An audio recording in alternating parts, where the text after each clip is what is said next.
was born a native of Columbia, South Carolina. Mother to Tyler Scott, wife to Samuel Walker. She was incarcerated in Emmanuel County, Georgia due to injustice.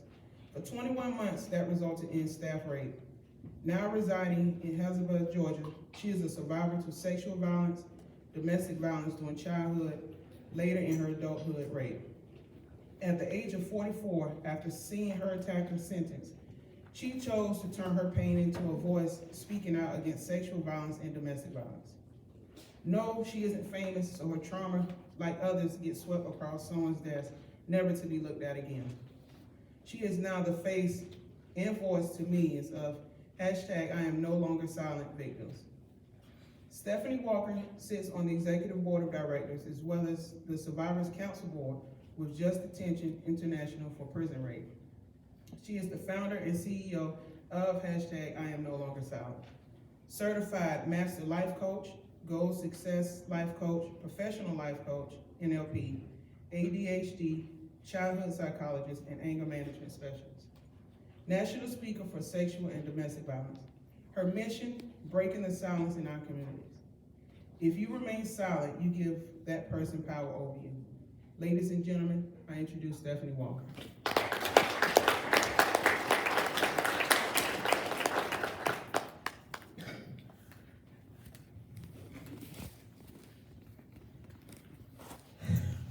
Thank you. Thank y'all for having me here today. But I gotta open with this. If you notice, for one first, the artwork that you see around here, around the walls, and the poster up on the board. I had an opportunity, before I start going into my speaking, I had the opportunity to go and speak at the women's facility on Broad River Road. And the stories that those women told behind each art piece, sexual violence, domestic violence, unhealed trauma behind each one of these posters as they told me their story.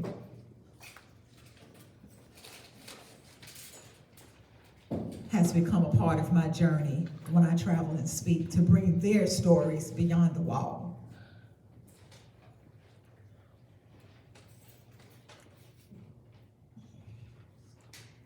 I'll be 50 this year.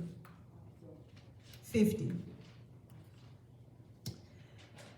I've not dealt with domestic violence personally on myself, but I am the result of being born, a product of a mom and dad dealing with domestic violence. What I'm going to tell you today, by no means do you misunderstand.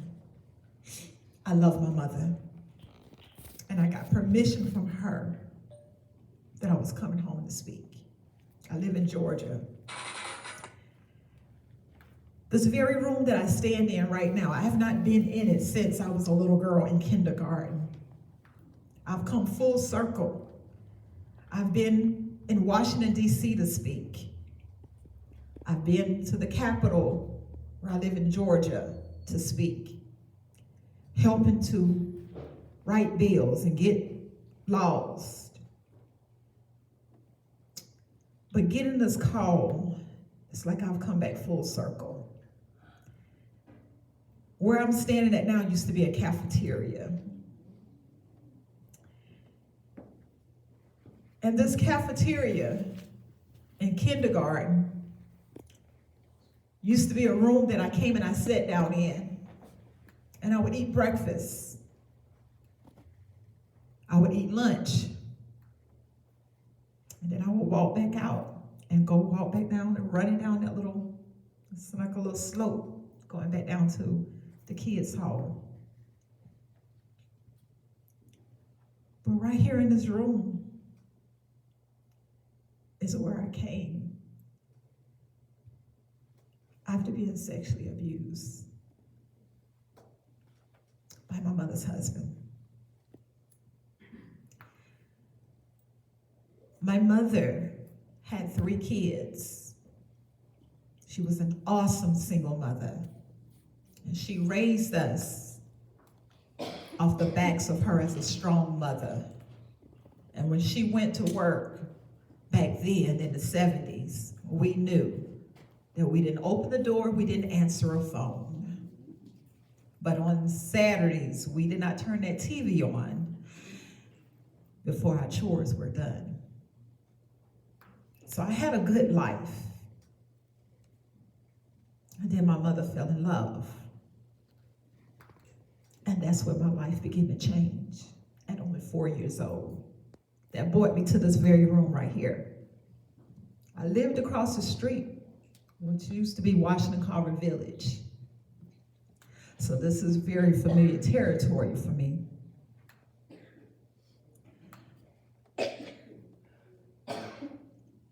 My mother, with love, walked into a life that I don't even think that she expected. My mother's very smart, very intelligent.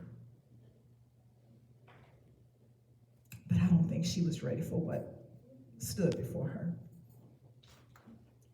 My mother walked inside of a home that wasn't no bigger than probably half of the stage. 2-bedroom, a kitchen, and 1 bathroom with 3 kids. That was in 1978, 79. I had a little brother on the way. By 82, I had 4 siblings. Within those 4 siblings, from 79 to 1982, I had watched my mother change drastically before me as a little girl.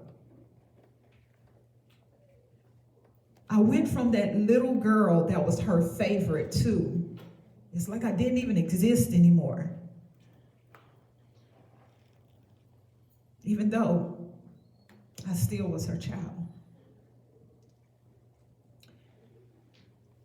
This man began to beat my mom.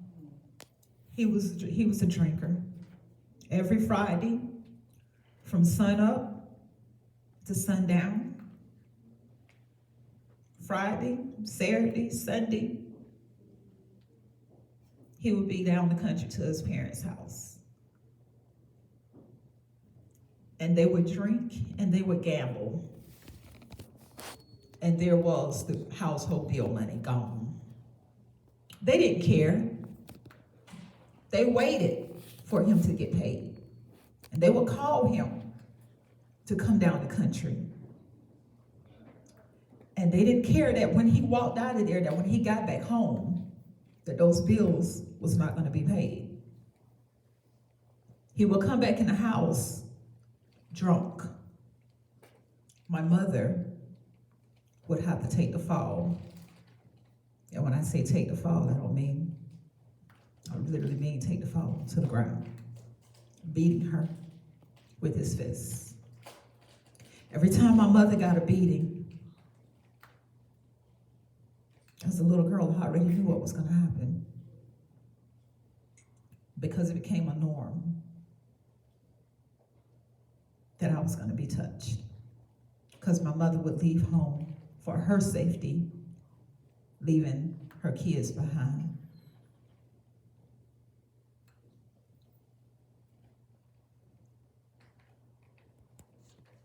Did that break me? In a way it did. Because it taught me fear. It taught me anxiety.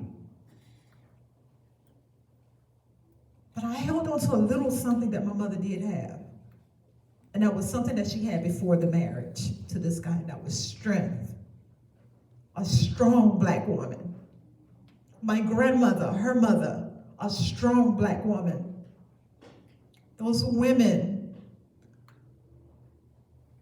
as just a little girl, 3 to 4, is what I had to carry to survive the streets of Columbia, South Carolina, until I left home at 15. When my mother left to go to bingo one night. And I'd asked her, several occasions not to leave me home, not to leave me there. My home church, Howell Street, Friendship Baptist, many times I would ask my mom not to leave me. Instead, she would leave me and take the other kids to church. Again, that left me in his presence to do whatever he wanted. By the time I was 15 years old, I'd had enough. I'd had enough of the fighting in school, getting suspended from school right here at W. Perry. Like I said, this is home. I got tired of it. I'm getting failed on by the boys in school. I'm getting picked at because somebody that want to fight me, not bold enough to come and fight me and approach me, so they send somebody else to approach me, and not realizing that when I fight you, I'm trying to avoid fighting you, because when I get angry, I'm not fighting just you, I'm fighting everything, every night, every moment that this man put his hands on me. I'm fighting every moment that I wanted my mom to listen to me. I'm fighting every moment that when a family member came to the house and I became the butt joke or the talk of the family. That's who I'm fighting. No child should have to experience that. But those are the results. Sexual violence is the result to domestic violence in the home with the children. So before I go on and continue, parents, pay attention to your children. Be careful how you talk in front of your children. Be careful what you defend in the news, in the media, when it comes to stories of sexual violence, domestic violence, because those children are sponges and they are soaking it in. And when they hear you defending something, it's okay to have a conversation with adults without the children in, even if that is your opinion to defend R. Kelly. Send the children out the room and only talk to the adults. I say that to say, what you're teaching that child when you're defending, you're planting that seed in that child's head that when something happens to them, they can't come to you. They can't come, especially if it's uncle, the cousin, the school teacher, the pastor. They can't come to you because they already have heard you defend. But you're not defending the person who needs defense, and that's that child. I was that child. I was that little girl. I was that little girl that became angry. That at 15 years old, that night that I asked my mother, when she went to bingo with my brother, not to leave me. Instead, I was left with a pile of clothes, a mountain of clothes from the floor up to here, and told that if I did not have those clothes folded up and put up by the time she got back home, I was going to get a beating.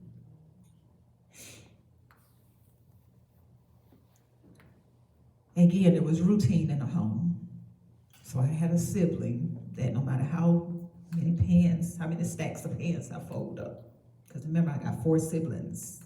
So I gotta fold this one with their stack, this one with their stack, and this one with their stack. And they would run and just kick the clothes over. So am I having that timing of having it done before my mom get back home? No. So that last time that they came in, I pushed them and screamed and said, "Leave me alone." 15.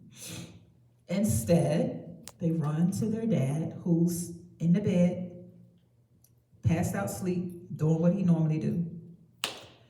And instead coming and discipline the child, comes into me and literally punches me. I call this big. I was like this all my life. Punched me, and I fell to the floor. And when I fell to the floor, he proceeded to kick me and stomp me as I laid there curled up in that floor. Did that stop? No. There was a broom there. He picked that broom up and he took that handle and the broom handle, and he started beating me with the broom handle. And I can see it like it was yesterday because that was the last beating I ever got. His last words to me was, "Those who are not my children, keep my MFing hands off of them." He left out of the room. I had a bag in my closet. I've been talking to God since I've been a little girl. What I understand now, I didn't understand it when I was a little girl. But I used to have talks with God just as I'm talking to y'all now. I used to go in the closet and just sit down and talk. Not realizing that, like today, then, he was my best friend that provided and took care of me when no one else did. That night, February the 19th, 1989, I'd had enough. I got that hot pink bag out of that closet. I got a pencil and I wrote on the wall, because when my mother came in the room, she would have had to turn the switch on. And I wrote on the wall a note in so many words: "You can have your family now that you want. Don't come looking for me," because I ran away before. And they came looking for me. And what did they find me at? Not in the streets. Found me at Olympia School. In school. I had every opportunity to be out here just ripping around and whatever. I didn't have an issue with life, but at home. So even though I ran away from home, I was still going to school. They found me in school at Olympia. And they brought me back home. But this time, I was determined I wouldn't come back. I'd had enough. So I left. This was in 1989. And I have two of my best friends in this room right now. And I met these girls when I was only 15 years old. I didn't know what it was like to have love, because all that was gone after I was 4. I didn't know what that was like. I had never been in the streets. I had never been on my own. I've always had my mom there, regardless how much abuse was going on. I had my mom. But these girls took me in under their wings. They didn't judge me.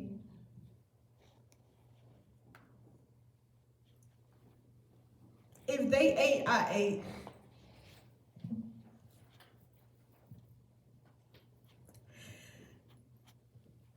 Her mom sitting right here, her mother.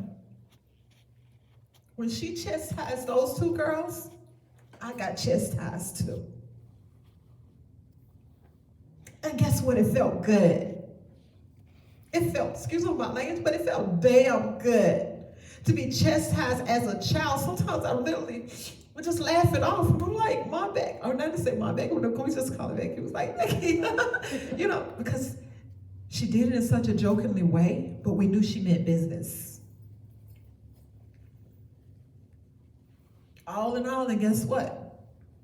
Whenever I got a chance to walk back over to Liberty Street, I went to go see my mom, because I still desire my mother. There's something about the womb. I still desired my mom.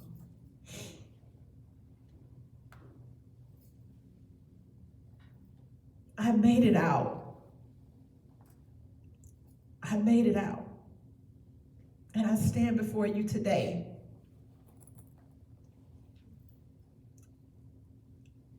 I have been falsely accused in Georgia, sent to prison.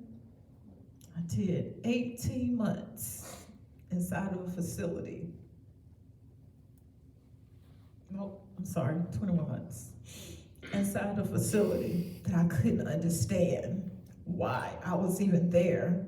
I was falsely accused with first-degree felony cruelty to children, with my son's cousin who was old enough to speak and say exactly what happened to him. But the situation didn't care. I had a DA that was wanting a position. I had an investigator who was prejudiced that came inside of my home that made a case, knowing they did not have a case. I was coerced with all the evidence that I had. I was coerced, and I have an alarm on my house, but I learned something from that. I was coerced to taking a plea deal. I'm taking that plea deal. Never been to prison before. I was upset because I've been talking to God since I've been a little girl, but I couldn't hear God talk and answer me now because I'm asking him why. You know I wouldn't hurt a child. You know what I've been through. Why, once I become a mother, do you take me down this road? Why? I got nothing. So I became angry.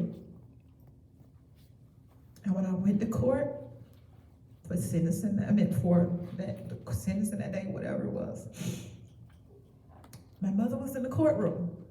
She drove from Columbia, South Carolina, her and one of my siblings. And for some reason, as much as my mother was telling me not to go and accept that plea,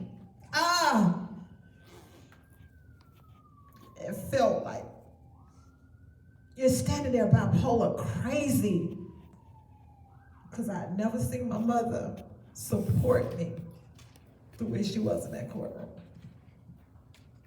The judge says, why are you after this? And he says, why are you pleading to something that sounds like nothing more than an accident?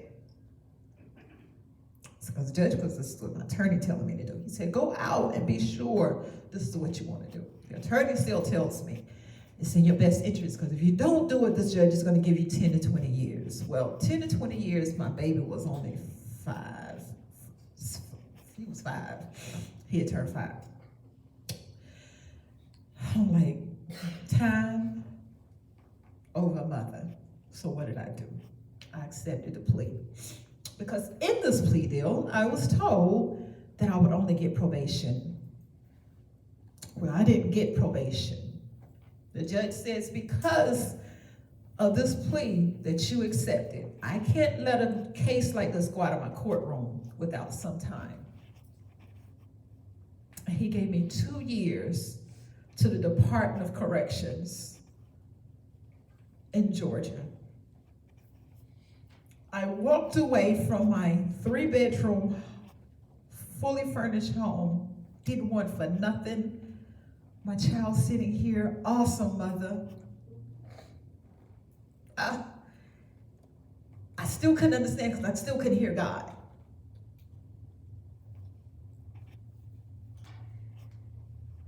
I get back to the jail. People are waiting to wait. They'd have been sentenced months. They were waiting to go off to prison. I get back there, and within a week or so, I'm shipped off. Everybody's heard my case, like Stephanie, at that time, my maiden name, Adams. Something is not right. There's no way that they push you through the system too fast. Something is not right. So I left the jail, got on this bus, get to diagnostic. Diagnostic hear my case. It was like, no, you got to do an appeal because this is not right. You just don't even fit the case of what you're charged with. Left from there, an officer came to me and told me something that she woke me up early before the rest of the ladies got up. She told me something that she said they're not supposed to do it, and that is to tell you your placement location or where you're being transferred to. She said, but I want to let you know, Adam, said, you're gonna be all right. You're going to Emmanuel's Women's Facility. This is a new facility that has only been open for such a short time. It has been revamped for women who have such a short time as you. I made it to this building, and I got off this bus, and when I walked in, the floors were so clean, it looked like you could see yourself. That's how shiny the floors were. I'm like, okay. Because fear, remember, I've learned fear from a child. So my fear began to go down. I was like, okay, I can work on my habeas. And I'm going home. But I'm still praying, and I'm still not hearing God. I make it from November 2011 to that Christmas, and that was the first time I saw my baby face since I left from that courtroom that day. My mom drove up to Georgia from South Carolina and brought my baby to see me. By spring of 2012, I was working on my habeas. I had gotten everything sent over to the court. I'm waiting for my court date. Instead, I get called, and I'm thinking they're calling me for court. Instead, they're calling me over to the honor door.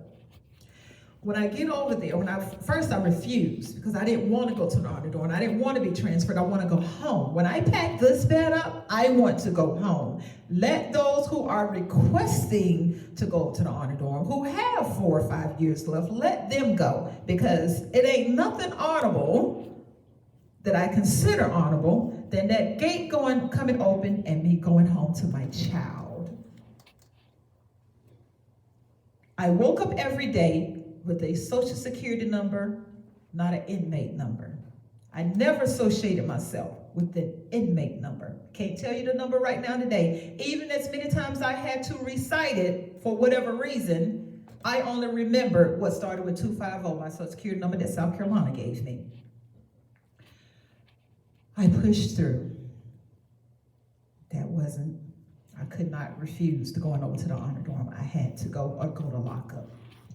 Well, I deal with anxiety. I definitely could not go to lockup, so let me pack on up and go over to honor dorm. I get over there. I have a medical background. I have a mental health specialist background.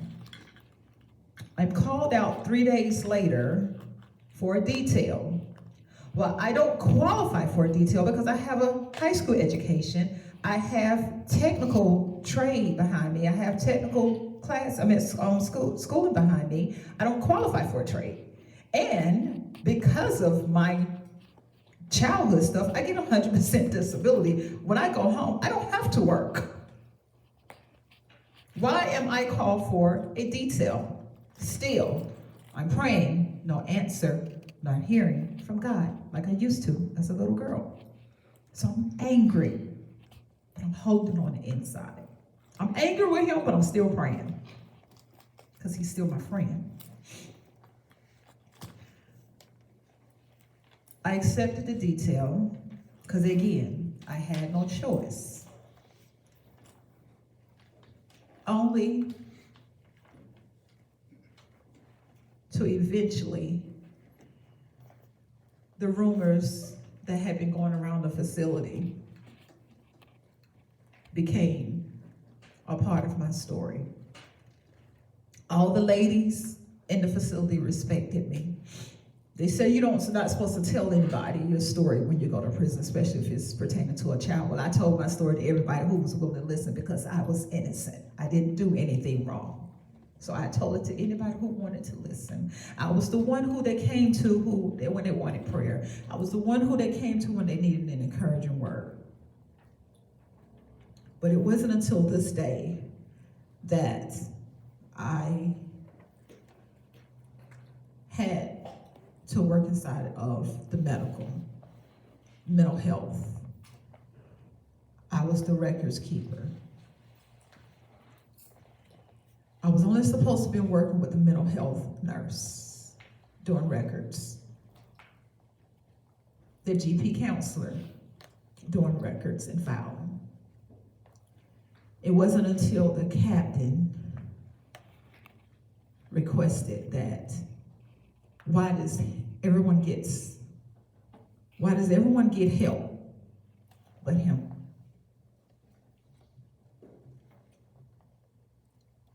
The GP counselor informed me as of that day that I had to start working for the captain. Still, no answer from my father.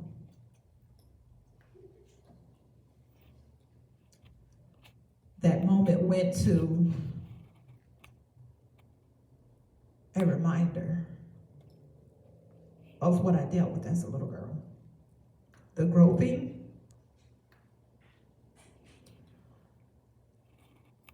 the forceful touching.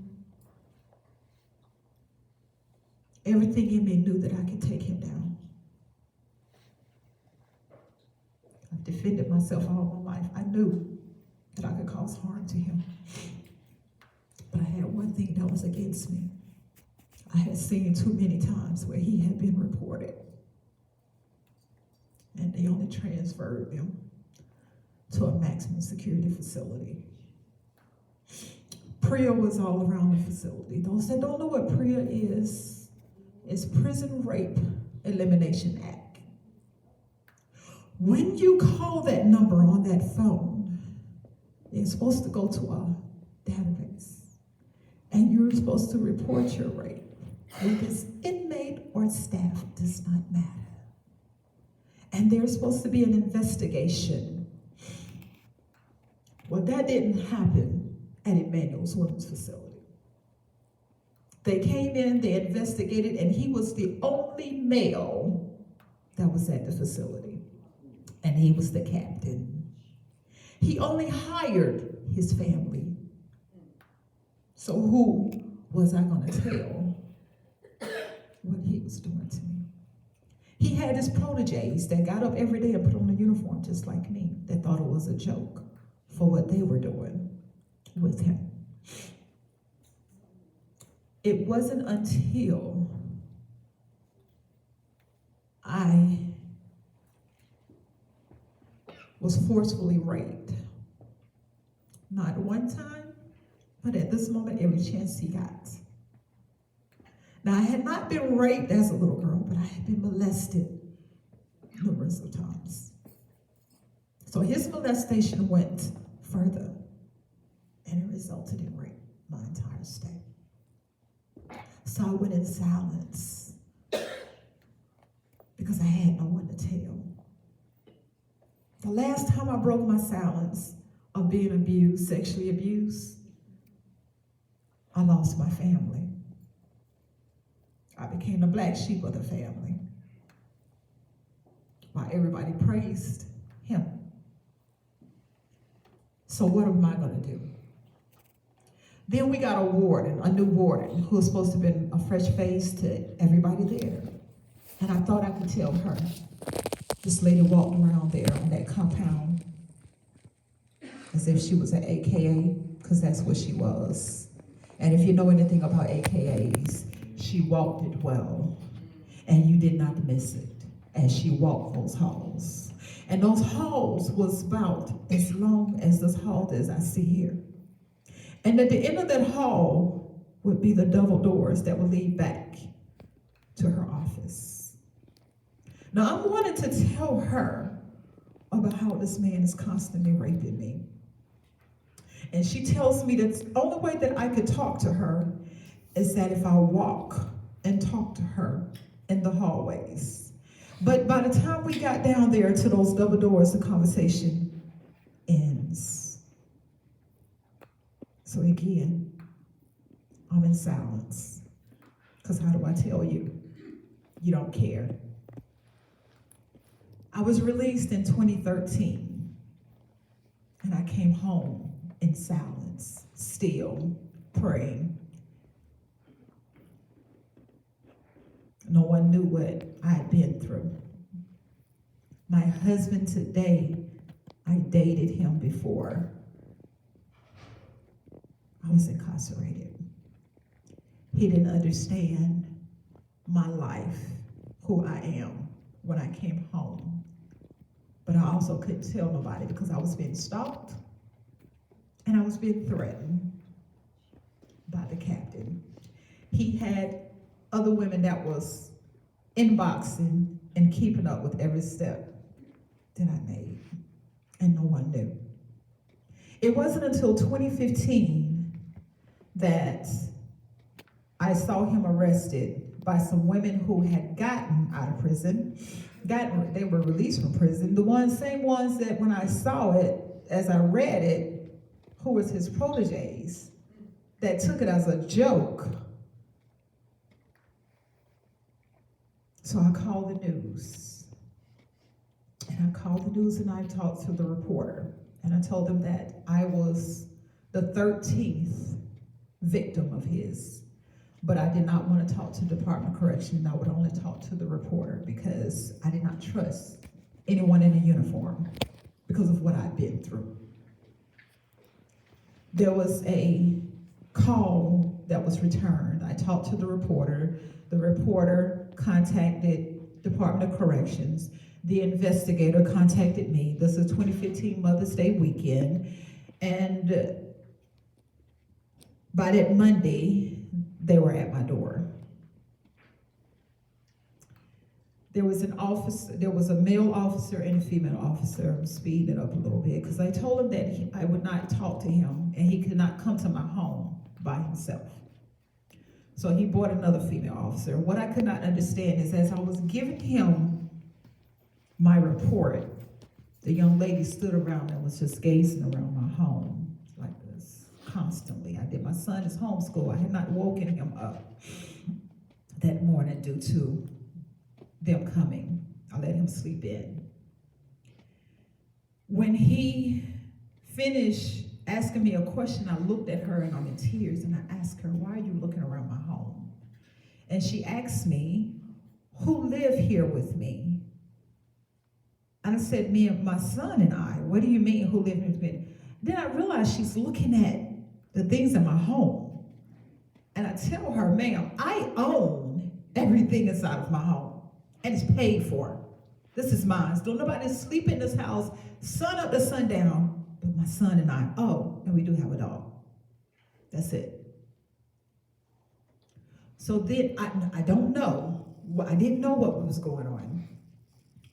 So then they broke down and they started asking me more questions and more questions. And I got frustrated because I feel as though, again, as a reminder from my childhood, you don't believe me. This is why I didn't say anything in the prison, and now you're sitting in my home and you say you don't believe me. Well, I had 187 messages where this man had been sending messages. Upon release, you have to go through reentry. Even if you are not on probation or parole, you still have to go through reentry. A part of reentry is you have to list all of your information. So this man had access to the number that was in my profile. What I did was I went and got what we call an Obama phone. And I said, at the time my son was still going out to school, I would answer the phone sitting in my room, but I would say, "I can't talk right now. Can you text this phone number instead?" Because it was a thought that came to my mind. And the dummy took it. So instead of every time he would call, I wouldn't answer the phone. I would say I'm at my son's school, but I'm at home. So he started texting every morning. Instead of calling every morning, he started texting every morning, getting to know what my whereabouts. I wasn't supposed to talk to anybody. And I didn't know that he had been investigated before I saw him in the news, that he had others that was calling me to be sure I hadn't talked to anybody. So I asked him at that time, I said, "Why do I need to talk to anybody? Why am I supposed to talk to anybody? And what's going on? Why are you questioning me?" Long story short, push forward. I gave that phone over to Georgia Department of Corrections investigation. They took that phone back to Atlanta because I no longer was using the phone. After 187 messages, I put it up. But I did not go out of my home. I did not go nowhere without my husband being with me. And I got a call, and the best news that I could get for the first time dealing with justice was that this man had admitted, after seeing my case added to the case, that in my case, he admitted to what he had done to me. I no longer had to go to trial. Also, they used my information that turned it from a state case to a federal case, that the NAACP all the way out of Washington, D.C. got word of my case. So now I have a civil rights case, and they came down to Georgia, and they got on the case, and I got justice for the first time. And that felt so good. Damn good.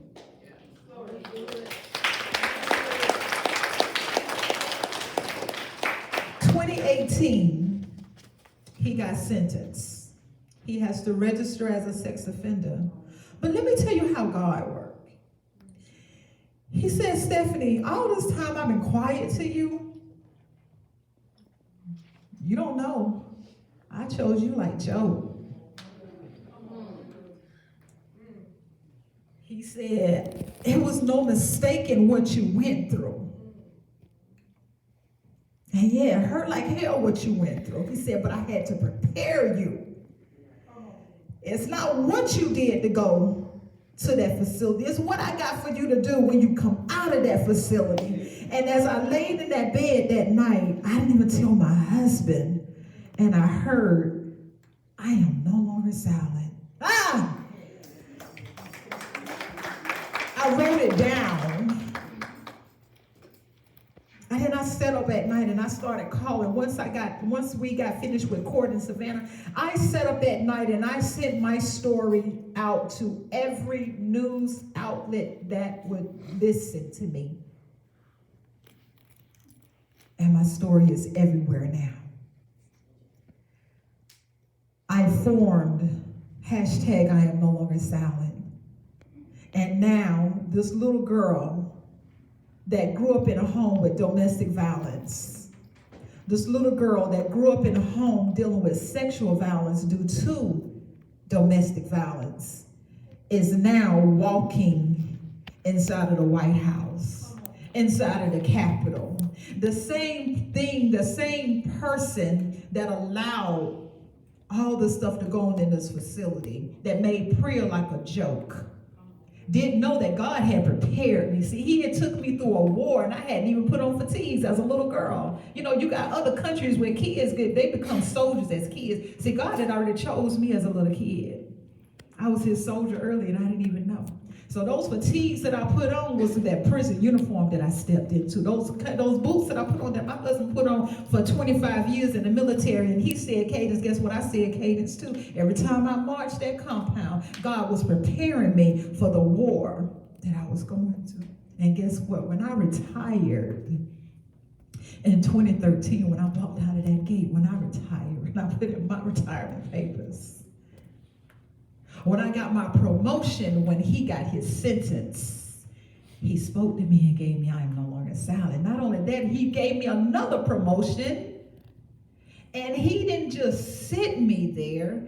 He put me on the executive board of directors, making decisions and making laws, breaking barriers for others that are in prison. Now I go inside of the women prison. I go inside of the male prisons. And the artwork that you see around here is because of what I survived from my childhood. Had I not survived my childhood, domestic violence and sexual violence, I would not have begun to understand what God had for me to do when I came through what he had me to do. So I ask each one of you today that I leave with you, Pay attention to your loved ones. Domestic violence can be very silent and beautiful sitting in front of you looking just like me. It's not a female thing. It's not a male thing. Just like sexual violence, there's no gender to it. We all stand as a victim. But let's not forget the most important body that can be in the midst of all of that, and that is the children. Let's not forget the children. Get help.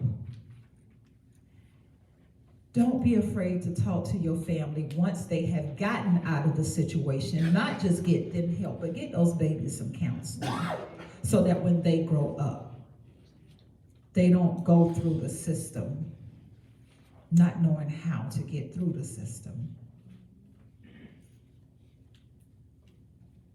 I want to thank each one of you today.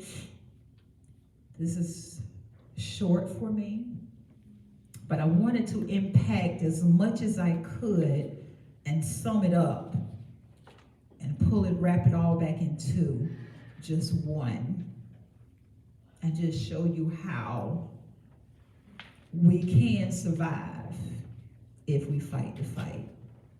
We can survive if we break the silence. Don't be afraid to speak up. Don't be afraid to love. Don't be afraid to fix your sister's crown. Don't be afraid to talk to your brother who's going off on his sister, on your sister. Uplift and encourage. And that's my message today. Thank you.